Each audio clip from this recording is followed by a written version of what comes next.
So now we will discuss about the velocity of electron. Till now we have discussed about radius and base, और radius के ऊपर जितने भी 2, 3, 4 तरीके का क्वेश्चन मैंने डिस्कस किया है, यदि आप इसको ठीक से प्रैक्टिस कर लोगे तो make sure it will be quite helpful for all of you in solving the numerical given in your book, right? So I am going to discuss now about velocity associated with the electron, right? And how can we have the value? You see,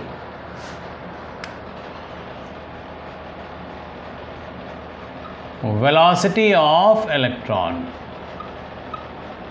यदि हम velocity of electron की हम बात करें और इसका formula derive करने की हम बात करें, then we can have the velocity value और velocity of electron from angular momentum.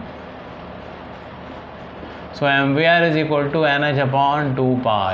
अब आप एक चीज़ देखोगे, हम लोग जा रहे हैं वेलोसिटी फाइंड आउट करने के लिए, तो then what we have to do, हम क्या करेंगे, वेलोसिटी को इस तरफ रखा और ये क्या है nh/2π. तो इसके बाद मास लिखेंगे और ये क्या हो गया r, और अब अभी हमने फॉर्मूला लिखा था r is equal to n²h²/4π²m/z⁡e². ठीक है ना. तो इस वैल्यू को हम यहाँ लिखेंगे. लिखने के बाद क्या हो जाएगा देखना, n इंटू एच अपॉन क्या हो जाएगा 2πm. उसके बाद देखो ये r का वैल्यू लिखोगे n²h². अब ये नीचे लिखेंगे ना हम लोग, बोलो 4π²m/z⁡e². अब इसको जब ऊपर ले जाएंगे तो क्या होगा देखना, ये nh/2πm तो एज़ यूजुअल हो गया. अब इसके बाद हम क्या करने जा रहे हैं, देखो इस n²h² को तो ऐसे रखा. अब ये जो वैल्यू है ये ऊपर चला जाएगा. जब ये ऊपर गया तो क्या हो गया बताओ, 4π²m/z⁡e² हो गया ना. अब हमें करना क्या है, ये देखो इस केस में ये हमारे पास ये n²h² है. तो ये देखो ये किसके साथ कैंसिल होगा, n और h के साथ कैंसिल हो जाएगा. इसी तरीके से देखो ये 2 है ना. तो यदि कैंसिल होगा तो ये क्या हो गया 2. फिर इसी तरीके से पाई को कैंसिल कर दोगे तो ये क्या बचेगा पाई, और साथ में क्या होगा देखना, यहाँ पे ये m है, m भी कैंसिल हो गया और इस तरीके से हमारा ये m भी कैंसिल हो गया. तो इसके बाद हम क्या देखते हैं, v इज इक्वल टू क्या मिलेगा बच्चा लोग, ये तो कैंसिल हो गया, ये क्या है 2. उसके बाद क्या है ये पाई, फिर क्या है ये बोलो 2π/z⁡e² अपॉन क्या है ये n इंटू एच. इसका मतलब क्या हो गया, देखो हम क्या देखते हैं इस केस में, देखो हमारे पास क्या क्या कांस्टेंट है. तो देखो e पाई 2nh कांस्टेंट हो गया. मतलब क्या हो गया, velocity is directly proportional to z and inversely proportional to n. होगा या नहीं होगा, लिख डालो. The velocity of the electron is directly proportional to z and inversely proportional to n. इसका मतलब क्या हो गया, हम लोग देखो वेलोसिटी का वैल्यू बढ़ेगा कब, जब z का वैल्यू बढ़ेगा. इसका मतलब क्या हो जाएगा, number of protons present in the nucleus जैसे जैसे बढ़ेगा z का वैल्यू भी क्या होगा बच्चा बताओ, बढ़ता जाएगा. इसी तरीके से तुम देखो वेलोसिटी का वैल्यू बढ़ेगा कब, जब n का वैल्यू क्या होगा, घटेगा, है ना. n क्या हो गया, शेल को ये सिग्निफाई करता है. ठीक है ये, ठीक है. तो अब एक चीज़ देखते हैं इसको, यदि हम लोग इसकी जगह पे क्या यदि हम लोग इसकी जगह पे लिखते हैं, ठीक है,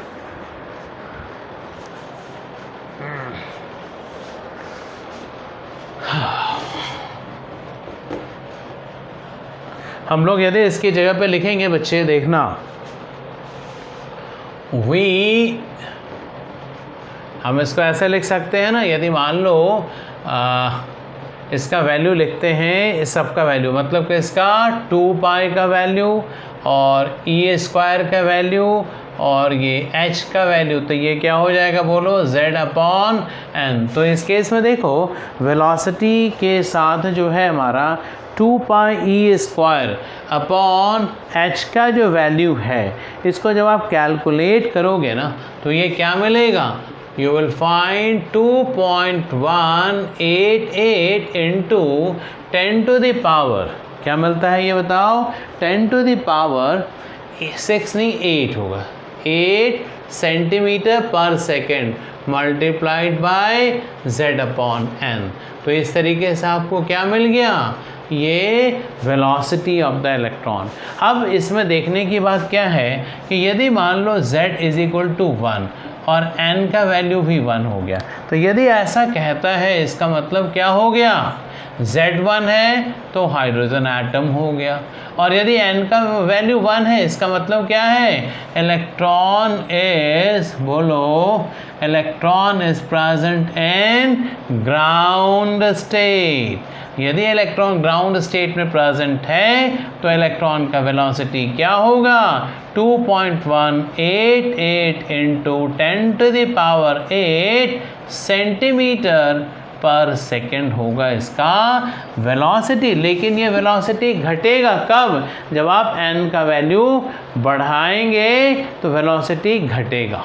आई बात समझ में, मतलब क्या है कि भाई देखो, आपने देखा था, हम यदि समराइज कर दें, यदि हम रेडियस के बारे में बात करते हैं तो रेडियस में आपने क्या देखा था, radius is directly proportional to n²/z।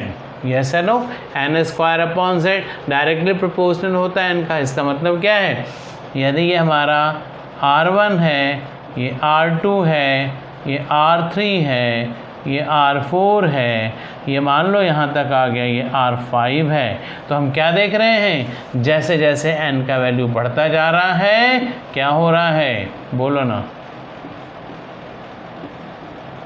Radius gradually बढ़ता जा रहा है, ठीक है ना।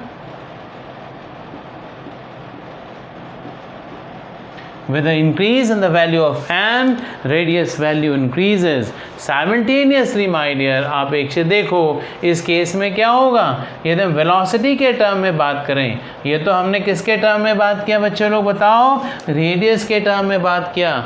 यदि मैं इसी को वेलोसिटी के टर्म में बात करता हूँ तो हम क्या कहना चाहेंगे, आप सब लोग इसको देखो, क्या कहना चाहेंगे, देखो हमारे पास क्या है, देख, first shell, second shell, third shell, fourth shell, fifth shell, on so on बढ़ाते जाओ।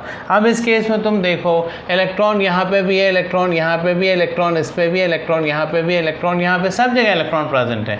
अब हमें देखना क्या है, यहाँ पे ये V1 होगा, ये V2 होगा, ये V3 होगा, ये V4 होगा, है ना, ये V5 होगा, और ये क्या हो गया, V6 हो गया। अब आपसे पूछे कि भाई देखो ना, यहाँ तो n का वैल्यू अब देख लो, ये क्या n1, ये क्या n2, ये क्या है n3, फिर क्या हो जाएगा 4, फिर क्या होगा 5। तो हम क्या देखेंगे, यदि V1, V2, V3, V4, V5, V6 की बात करें, और यहाँ पे क्या है, ये n1, ये n2, ये क्या n3, ये क्या n4, ये क्या n5, ये n6, तो देखो n का वैल्यू जैसे जैसे बढ़ेगा, since it is reverse of this, inversely proportional, inverse of this, तो हम इसमें क्या देखेंगे, velocity my dear associated with the electron क्या होगा, इस ऑर्डर का होगा या नहीं होगा, बोलो।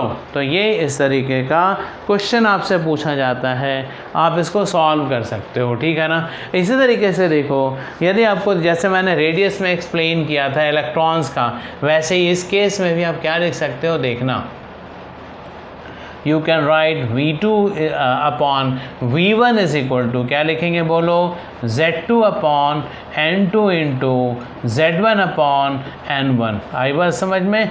अब इसी में देखो, ये फर्स्ट केस हो गया। सेकेंड केस में हम क्या कर सकते हैं, मान लो if hydrogen atom is given only, hydrogen atom is given only, तो अब ऐसे में हम क्या करेंगे बताओ, तब हमारा क्या हो जाएगा बताओ, Z1 will be equal to Z2 हो जाएगा। और यदि Z1 Z2 के बराबर हो जाएगा तो ऐसे में वेलोसिटी V2 अपॉन क्या हो जाएगा V1, that is equal to what, N1 upon N2।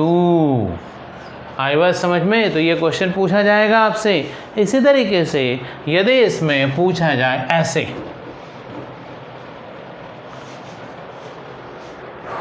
देखना, अब इसी में एक क्वेश्चन दे दिया जाएगा कि भाई ये इलेक्ट्रॉन है ना, ये इसमें N1 का वैल्यू 1 है, इसका वेलोसिटी का वैल्यू V1 है, ठीक है ना, N1 का वैल्यू 1 हो गया, और ये क्या है हमारा हाइड्रोजन एटम है। और दूसरा कोई एटम मान लेते हैं हम लोग, यहाँ पे दे रखा है लिथियम आयन है, ठीक है या नहीं। तो इस केस में क्या हो जाएगा, N का वैल्यू मान लो, N2 का वैल्यू मान लो 3 रखा गया, तो इसका वेलोसिटी क्या हो जाएगा V2, इसका वेलोसिटी क्या हो गया V1। अब आप एक देखो N1 का वैल्यू 1 हो जाएगा, हाइड्रोजन एटम है तो Z का वैल्यू भी 1 हो जाएगा। अब हमें करना है क्या, we have to find out this value. अब एक चीज देखोगे, इसमें V1 का वैल्यू दिया हुआ नहीं है, they have not given you the value of V1, but you have to calculate V2 without knowing this V1। अब देखो कैलकुलेट कर सकते हैं या नहीं, आंसर है कर सकते हैं। कैसे, हमें ये फॉर्मूला पता है, इस फॉर्मूले में देखो ये क्या है बच्चा, V2 अपॉन क्या है V1, ये क्या है Z2 अपॉन Z1 है, और उसके बाद क्या है N2 अपॉन N1, हो गया ना। तो अब देखते हैं N1 का वैल्यू क्या है बच्चे लोग 1 है, Z1 का वैल्यू क्या है 1, तो फॉर्मूला देखो ऑटोमेटिकली रिड्यूस हो करके V2 upon V1 is equal to क्या बन गया, N1 अपॉन N2 नहीं बन गया। अब आप एक से देखो N1 का वैल्यू क्या है 1 है, यदि N1 का वैल्यू 1 हो गया तो तुम देखो ना V2 upon V1 is equal to 1 upon N2 नहीं हो गया। और एक से देखो जब N1 और Z1 का वैल्यू 1 होता है तो वेलोसिटी का वैल्यू क्या होता है 2.188 into 10 to the power 8 metre पर सेकेंड। तो ये वैल्यू तो नोन है ना, this is known when hydrogen atom is given, that is when electron is present in first shell and the value of Z is 1, the velocity associated with the electron will be always 2.188 into 10 to the power 8 metre पर second. तो देखो ऐसे में क्या हो गया, understood था सारा कुछ, तो V2 का वैल्यू क्या हो गया, V2 is equal to V1 into 1 upon N2। अब आप देखो यहाँ पे V1 का वैल्यू रख दो, N2 का वैल्यू रख दो, सारा फॉर्मूला मिलने नहीं जाएगा,